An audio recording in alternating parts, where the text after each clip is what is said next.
All right, full generator installation. We got the trench already dug by someone else. The homeowner provided that for us. They laid some sand in the bottom. We're going to throw some PVC inside all the way down to here. This is where they're pouring a pad for the generator. It's going in a little doghouse later.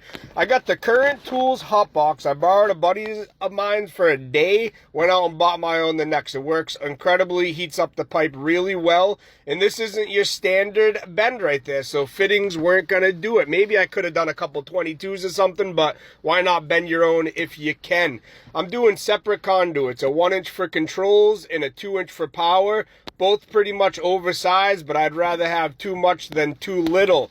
On this end, I'm doing a temporary strut support to keep those nice and straight when they backfill so I don't come back and they're all over the place. I'll be pulling that support down later on so that the expansion fittings that I put in can do what they're supposed to do and expand because it's coming from earth. That thing's ready to rock and roll. We're going to get an inspection same day. They'll put sand on top, some caution tape, and backfill completely. We're going back for day number 2 to get this ATS up on the wall and generator running. My go-to punch is the Greenlee ratchet kit. I've had this thing for 15 years. Everybody's like, go get an 18 volt. You'll save your arms. You'll save...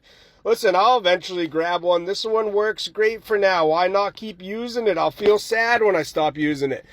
There's the ATS on the wall. I'm going to be nippling over it from the panel, going to the generator, and then another LB set up like that underneath to get back into the house with some SER cable. I got the wires ran out. This is my go-to way. I use a plastic bag, typically a grocery store bag, to pull that through with the vacuum. I've done miles and miles of 4 and 5 inch duct bank underground for infrastructure work, and every single string we pulled was with the grocery store bag. Some guys were telling me they got to buy them on Amazon now because their states banned them or their cities. That's pretty wild to me, but whatever. Mule tape getting pulled through, that's my go-to. Comes in a bucket, a lot easier to manage, 2,500 pound rated. And not that this has a lot of pressure behind it. And we got a pretty good tugger on that thing as well. You know what I mean? And we're getting the conductors. These are upsized one size. The homeowner is a consultant for a utility company. And he wanted these oversized for voltage drop. It's only 50 feet. It's not going to happen, but that's all right if that's what he wants.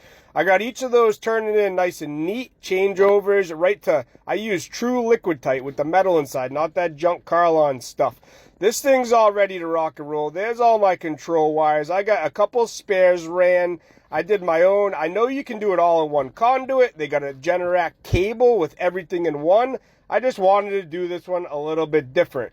We're in the middle of doing a little bit of startup on this, testing it, and getting the Wi-Fi hooked up for the customer and make sure everything's good. There's one thing you want to do is take care of the customer. There's the expansions doing what they should. I'm within 3 feet. We're supported. There's the LB going in, and this is the finished product. They're going to mulch around that, make it look nice, put a doghouse. See you later. We're off to the next job.